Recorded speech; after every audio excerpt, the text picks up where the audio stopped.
Welcome to Get Over It, the consciousness transforming podcast for exceptional 21st century living. We are going to have an excellent show today on healing.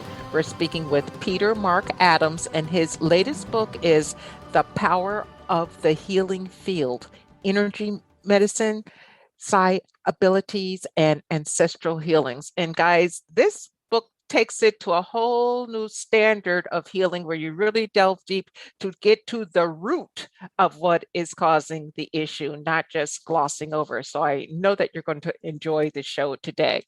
Now, the information shared on Get Over It uses intuitive and pragmatic insight to help you shift your consciousness to break through the blocks and release energy that is no longer needed. Yes, we're going to help you let go of the BS that's holding you back. And you know, I always ask that question, are you truly ready to? And by the way, folks, BS is belief system. A bit about me for my new listeners, intuitive since birth. I'm a third generation intuitive with over 3 decades of experience supporting people to break through the blocks along their path. I'm a strategist for personal and professional transformation, revealing cutting edge information that enables you to prosper and thrive. I spent 25 successful years in corporate America as an executive sales professional, and I'm the founder of Healing Visions Ministries and the Northern California Children's Education Network, a 501c3 nonprofit. I provide consultations and healings in all areas of life that heal the mind, body, spirit connection, allowing you to live your very best life. My clients tell me that I keep it real while providing them with accurate information to assist them along their journey as a spirit living a human existence. But they also say, if you really don't want to know, don't ask Monique. My background includes a doctorate in metaphysics, Reiki master teacher, ordained minister, and clinical hypnotherapist. So whether you are stressed, depressed, or possessed, I can help. To find out more about me and the services I offer, go to my website, and that's moniquechapman.com. And I invite you to like me on Facebook and follow me on Twitter and LinkedIn. And folks, if you're enjoying the podcast, please subscribe. Okay, and give us some stars. We love that. Okay. My guest today, Peter Mark Adams and his wife, Kinsey, have shared a healing and personal development practice for more than 20 years, where they specialize in energy and meridian techniques, breath work, and meditation. For more than 45 years, he doesn't look like he's 45, much less more than 45 years. But anyway, for more than 45 years, he's practiced a range of meditative and energy-based techniques, including mind connection healing, Reiki, EFT, mindfulness, and rebirthing breathwork. You can check him out at both of his websites, and that is petermarkadams.com. And again, that's petermarkadams.com, all one word, and mindconnectionhealing.com. Again, mindconnectionhealing.com, all one word. Welcome, Peter. Hi, Monique. Lovely to be on your show. Thank you so much for inviting me. Oh, I am so glad that you're here. Now, where are you talking to me from today? Istanbul. Oh, wow. Istanbul, a place I'd love to visit, but not right now, but a place I would love to visit. Oh, I used to dream about Istanbul, and I don't know why the Orient Express all in the same thing when I was a kid. So maybe that's why your healing is so deep. But your book, The Power of the Healing Field, is very strong, very deep healing methodologies in it. What are you considering energy medicine, and then what are you considering the energy healing? Well, the word, of course, is so ambiguous, isn't it? We talk about energy in all kinds of ways. I think in a healing context, we're interested in 2 forms of energy. One is an electromagnetic frequency range from 0.5 to around 60 hertz or cycles per second, which perfectly matches all of the organs and parts of our body. So it's the energy at the hands of energy healers, for instance, and also the energy we found in certain medical devices sweeping through the same range. So that's kind of the measurable part of energy in the healing context. The other half is far more subtle and far more difficult to define, but it's been known to humanity from as far back as we can see And it's the subtle body, the subtle energies that are the life force within us. Okay. Now, you've written this beautiful book, and in the book, you have definitely made a connection between energy medicine, intuition, ancestral healing. Why was it important to engulf all of that together? I think the important thing here is that the focus of our awareness defines our reality. But our awareness is such an expansive, or has such an expansive capability, that it opens up other domains of familial and ancestral heritage. Okay, so when our awareness is moving in these other areas, we have psi abilities. We pick up on information, and a more simple way to put this is that the empathic nature of the healer can see deep into the past, and whether that's just the childhood past or an ancestral past, empathy is the kind of bridge for the energy healer to access those long buried traumas and hurts. Well, I want to jump. I got some more questions regarding that, but I want to jump ahead a moment because I think this relates to what you're talking about. You talk about different types of healing that can be done, and it is tied to memories, so to speak, like prenatal memory, past life memory, family unconsciousness. Talk to us about that, and then bring it back to how this helps us heal in today's world. Okay, I mean, in conventional terms, we all possess a present moment awareness. We have consciousness, memory, biographical memory, and biographical unconscious. That's to say stuff that's kind of slipped out of our ability to remember it. But in our healing practice, we see that this model is inadequate, that in fact we have a connection to our time, what's called perinatal, which is to say our time in the womb and during the birth process. And this is not a time normally in which medicine attributes consciousness to the fetus. But it's absolutely clear from our cases of healing that people are conscious in the womb, that the fetus is conscious of what's happening around it. And beyond that, people hold traumatic memories from past lives. Now, whether you take past lives in some kind of inverted commas or just past lives, they have distinct memories of traumatic deaths in past lives. And these traumatic events ripple forward into the present moment, Monique, and that's where they become problematic. In your book, you start out with sharing a story of your healing. Yeah, right. Why don't you share that with people so they can get a very clear understanding of how you went from point A to point Z and healed? Yeah, this is one of those rare cases where there's like a blast of lightning healing process takes place.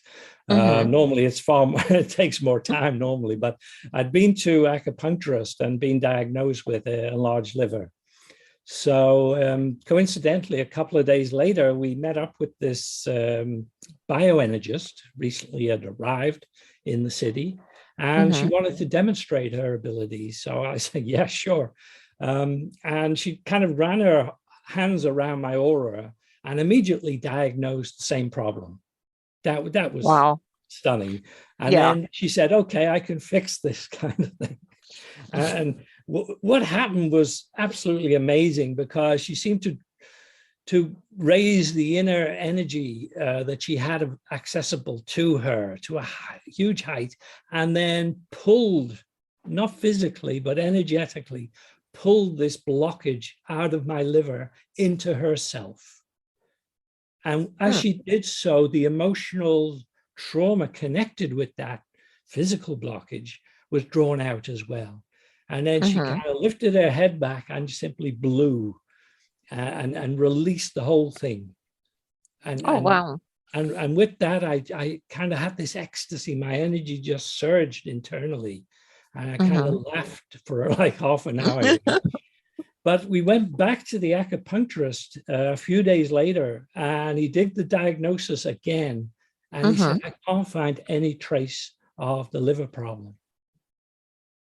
Wow. I mean, that's a true testament as to how strong energy work can be. But when you went to this healer, did you have to have like a frame of mind of, well, if it works, it works, or I truly believe this person can help me? No, I mean, this is an unknown person. I didn't know bioenergy as a technique. And I had no reason to doubt her, but no reason to trust that anything was going to happen either. So I was just kind of open about it. Let's see. Yeah, just let's see. Okay, so with you being open, you allowed the process to work. It's kind of like we're both, you use Reiki. So it's kind of like, you know, the energy goes wherever it's needed, right? Exactly, exactly. But in this case with bioenergy, it's clear that she cultivates inner energy to a high degree, which of course, you know, with Reiki, you don't have to do. It simply flows through you. But yeah, she has practices to strengthen and cultivate this inner energy. And of course, with bioenergy, you can only use it so many times.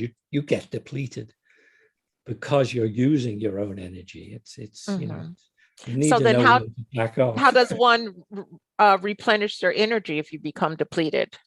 As far as I know, it's all about diet and spending time in nature and how you meditate and bring peace to your mind. So I'm not trained in bioenergy, but these are the things that I understood that she was practicing daily. Okay. Well, it truly makes a difference. I mean, you don't have to be a medical doctor, allopathic doctor to help someone with their cure. I think that she was from Eastern Europe, Monique, and over there you can get like a 3-year training, like a medical internship for bioenergy. So it's accepted in the mainstream medicine. So she had that training, and prior to that, she had actually been a medical doctor. That was interesting. Okay, so Mark, I want to call you Mark. I don't know why, and that's your middle name, but Peter, he's Mark to me, folks. But Peter, describe to us the actual healing field. Yeah, I mean, for me, this has 2 dimensions, Monique. One is that when you're face to face with a client, there's a field that comes into play that connects you. Okay, that's one aspect. But that field gives access to the broader field of consciousness. And, you know, the model I'm working with is basically panpsychic. I mean, it means that consciousness is distributed throughout reality.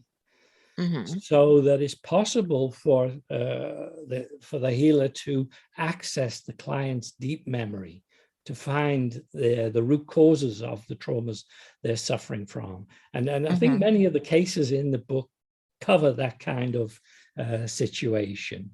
So yeah, there's 2 aspects to the field. One is generated during the interaction. And this is true also of family constellation therapy, by the way. And I think it was probably attending family constellation therapy that really gave me insight into how the mechanics of this process work. I can briefly describe that if you like. Please do.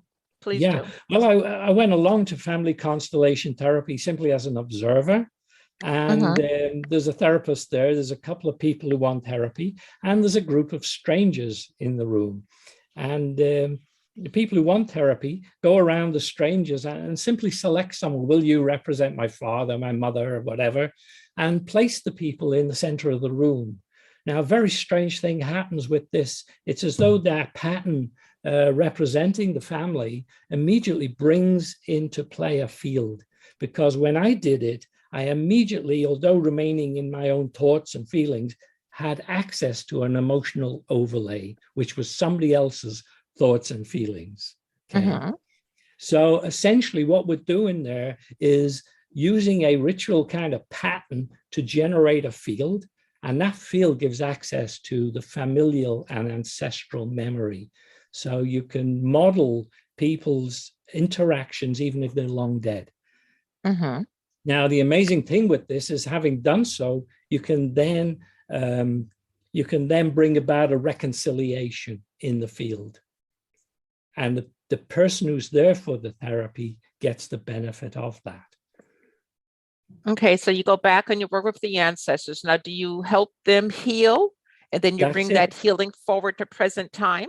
That's right. And in most cases, Monique, this has a strong ethical dimension to it. These like ancestral and familiar traumas are often to do with cases of gross injustice, lack of respect, various forms of harm that have been inflicted. So that the only way to correct that is ethically. That's to say, there has to be a recognition of pain given and a full and heartfelt forgiveness for that. And this rectifies the field. So can this be also used for people in nationalities, races that have gone through a horrific time? I'm thinking about the Jews in Auschwitz. I'm thinking about Black people in slavery. Can this be done in a mass scale, or is it just going to work for your particular lineage going back and forward? Oh, that's a huge question, isn't it? You know, what are the limits?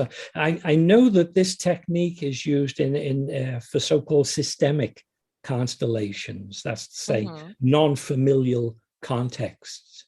How far it can be employed, I'm not sure. And I think that'd be a really interesting area to explore. Yes, I think so too. Now, another method that you talk about in your book is meridian therapy and how effective it is with helping people with PTSD. How and why? Okay, well, this goes right back to the 1980s. There was a guy called Robert Callahan, and he developed thought field therapy based on the acupuncture meridians. And this was quite a complex system, but Gary Craig, another salesperson, by the way, oh goodness, greatly simplified the system so that all you needed to do is tap on the heads of the major meridians where they surface on the face, okay, and have a connection to the emotional trauma. And when you do that tapping and connect to the originating emotion, it clears it very, very successful.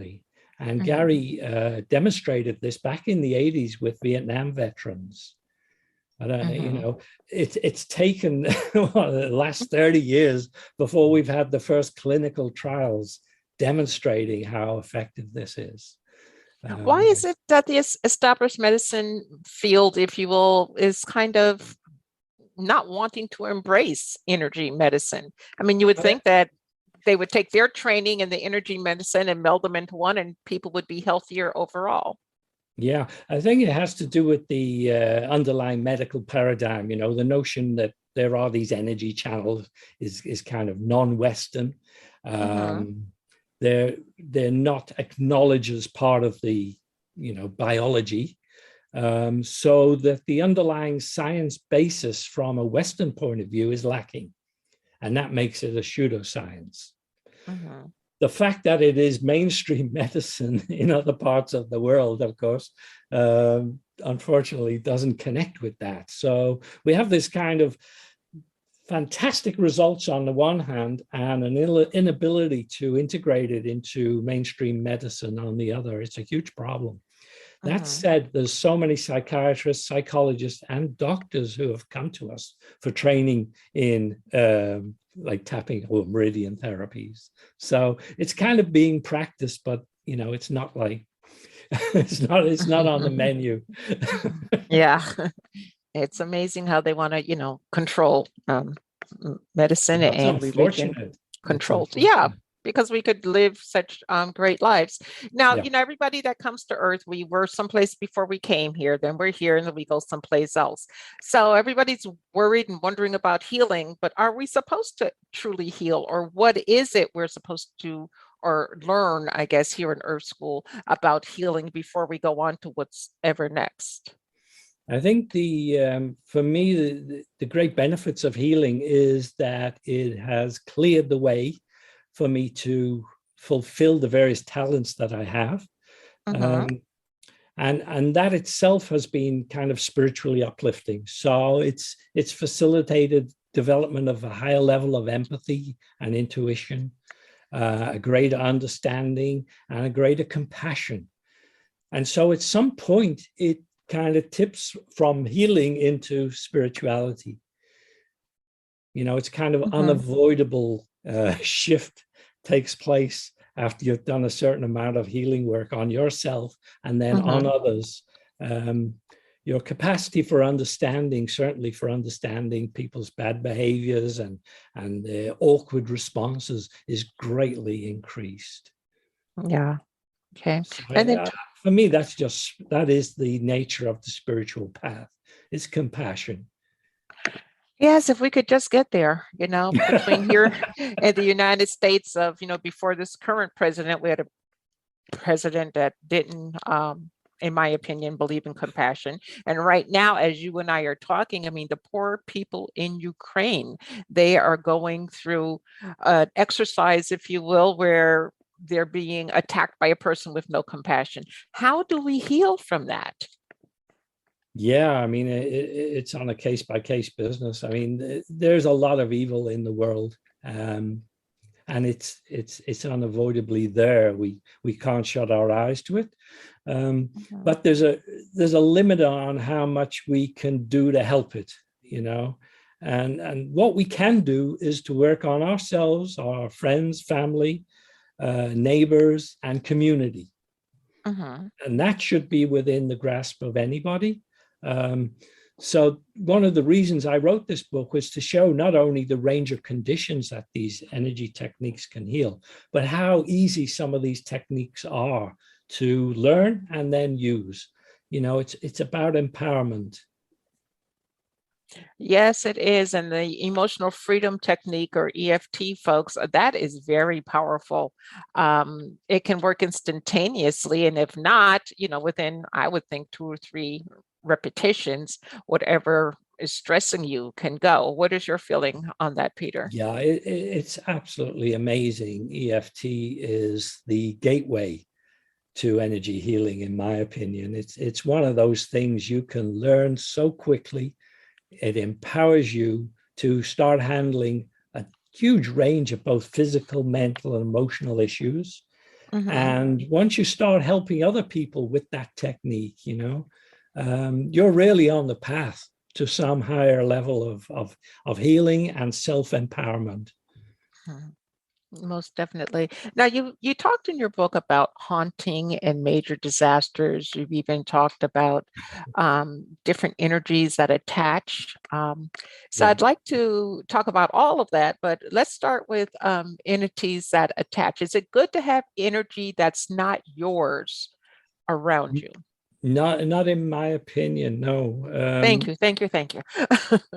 In a healing context, we come across this as energy attachments. That's, say, kind of parasitic influence, a drain, emotional drain, physical drain, and it may be as trivial as the fact that, like, if you had an operation in a hospital, when you're under the anesthetic, somebody who's died and hasn't realized they're dead may have attached to your energy body. And in acupuncture, this is called a GUI, and it's fairly easily released.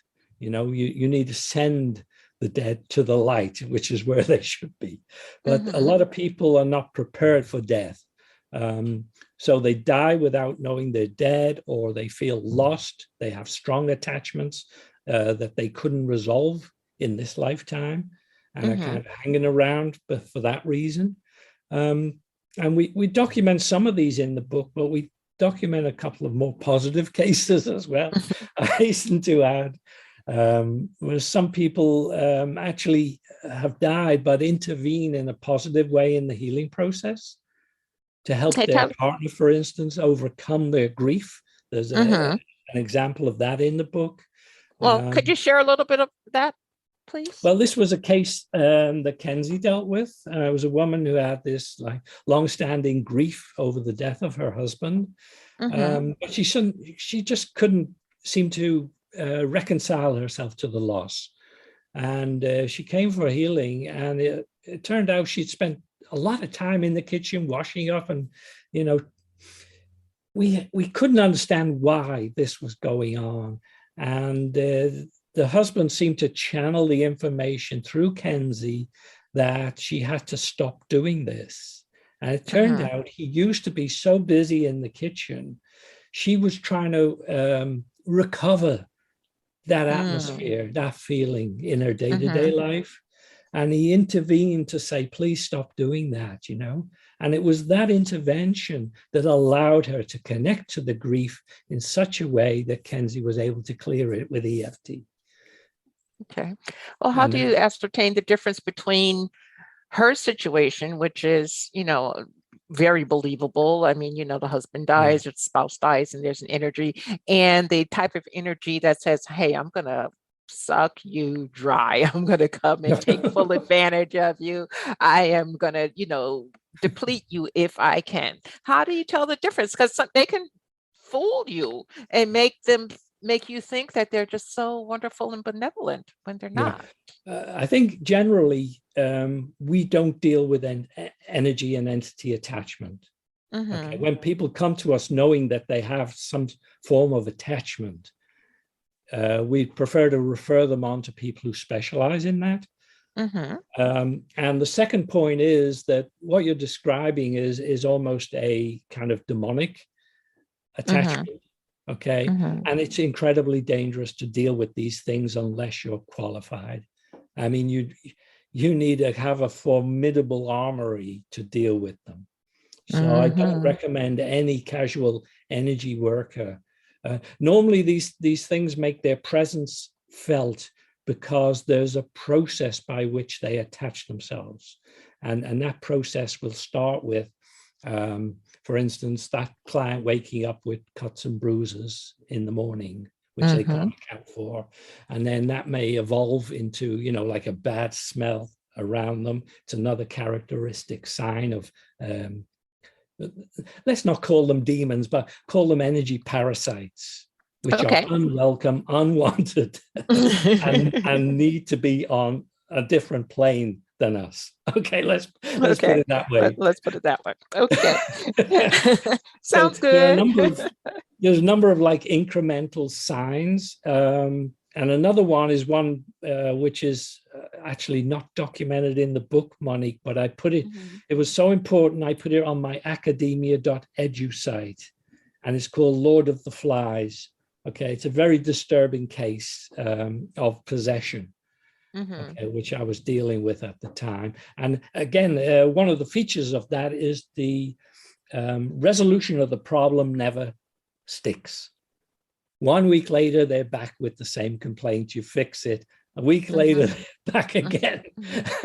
And the third week, you're dealing with something more than just the presenting case. Yeah, then you have to share with them some tools. You need to say, look, you need an exorcist. Yeah, and now, not next week, and now.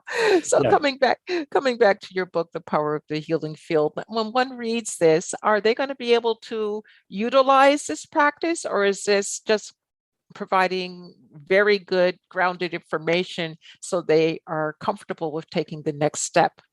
Okay, what I wanted to do is show a number of different techniques in operation. Because we ourselves employ different techniques, we have that dynamic choice. So, and we have good cases of those techniques in use and getting a result. So I wanted to get that across to people. What is the variety of natural energy healing techniques available to them? What is the dynamic range of conditions you can use them for? And the step between, okay, that's happening, this one is the one I'm attracted to.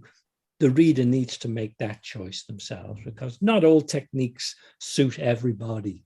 Some of them are more easy to learn, some need study, some of them are intense in their operation, and some of them are very gentle. So it has a lot to do with your own nature, really. Mm-hmm. What are your, and this isn't in the book, this is just your opinion. How do you feel about mind-altering substances and the healing field? I mean, here in the United States, they're about to legalize marijuana, at the federal level. Other people will do mushrooms or ayahuasca or something. How do you feel about that in the healing field? Does it help, or do you think it could put you back a few steps? I think for extreme cases, there's a proven kind of methodology. Well, perhaps not a method, perhaps methodology is too strong a word. Mm-hmm. There's a proven case that in certain mental conditions, and in cases of terminal illness, mm-hmm. some of those entheogens, so-called, can be very helpful. But that's not a blanket endorsement. Okay. I equally see a lot of people getting long-term psychosis from overuse of certain drugs. Okay, mm-hmm. It doesn't come out till later, and it's certainly not something I ever employ, mm-hmm. And I wouldn't recommend them to anybody. But that said, I have to respect traditions like the ayahuasca, the mescaline. These are tied up to long-standing spiritual traditions. They have mm-hmm. a know-how and a lineage within them. And I respect that, even though I have never tried them myself. I have a big respect for them. I'm afraid to. I'm just a big scaredy cat. Okay, so let's go to your website, petermarkadams.com. What are we going to find there? Well, really, I'm also a professional author, Monique. So mm-hmm. I'm doing studies there on the intersection of spirituality and art. Mm-hmm. Okay, so what they'll see over there is of course, the power of the healing field, but also mm-hmm. my other books, like the one I've written on the Villa of the Mysteries in Pompeii. It's the beautiful frescoes there, just being restored. And they show the stages of initiation into the mysteries of Dionysus. So that's featured over there. And my mm-hmm. earlier book on a Renaissance tarot deck called Solabusca. Mm-hmm. I decoded this incredibly dense imagery to reveal a ritual process embedded in this Renaissance tarot deck. So that's a bit of a detective story over there. Bit of detective mm-hmm. work, yeah. Yes, sounds like fun while you're learning, Oh gosh, yeah. Yeah, a lot of fun. And then when we, go ahead. So I was just going to say my forthcoming work this summer will be decoding the sacred architecture of the Hagia Sophia here in Istanbul. Okay, that'll be very interesting. Yeah, very interesting. You'll have to call me when that's out. Now, your second website, Mind Connection Healing, which is the crux, I think, of what you do. Tell us, is mindconnectionhealing.com. Tell us what we'll find there and how we can connect with you. Okay, I mean, essentially, our healing practice has evolved now. So we still do an awful lot of Usui Reiki. I mean, that's like daily discipline for me. But beyond that, we've evolved our approach to energy healing so that mind connection healing is a technique whereby we formulate a healing instruction and you internalize it, okay? So that whenever you're faced with a awkward, difficult, emotionally stressful situation, you simply trigger this. And it clears the energy body for you. Instantly? So you carry the healing instruction with you and then just call it up when you want. And we had fantastic results with that. So Mind Connection Healing, people can go there, just check it out themselves. Kenzie also does one-on-one healing sessions if people want that. The evidence for her success with that is in the book, fantastic cases that she's dealt with. And she's getting 95 success rate, basically. That's great. People, nothing's 100%. Okay. Nothing is 100%. Nothing's 100%. So if you're like 82% and higher, you're doing darn you're good. in the zone. Yeah. Now, are you working individually with people currently? I'm not. I used to be doing rebirthing breath work, but with the pandemic, we had to close the office, and there's really not a way to do rebirthing breath work without being with the client and being able to see their reaction, because it is an intensive process. And of course, the breathing cannot be accommodated with the pandemic restrictions. No. So I've concentrated on the writing and getting this book out, which I felt was so important to report, what we've achieved, what is achievable, and how people can empower themselves. I felt that was important. So I concentrated on that these 2 years. Okay. Well, you've done a great job, and I truly appreciate it. Before we go, you're welcome. What pearl of wisdom would you like to leave with our listeners today? Oh, wow. Pearl of wisdom is check out. Yeah, I'm going to make you think these on your feet. energy healing techniques for yourself. Okay. Find one or two that appeal to you, master them, and apply them. Apply them to friends, family, pets, doesn't matter. Start proactively healing in your community. Yeah. Well, I used to go to the vet with my little doggy, and $400 or $600 every time.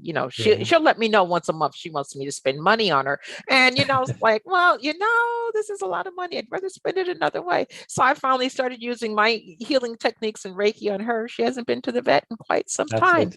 I'm happy. My purse is happy, and guess what? The dog is happy. So it truly does work.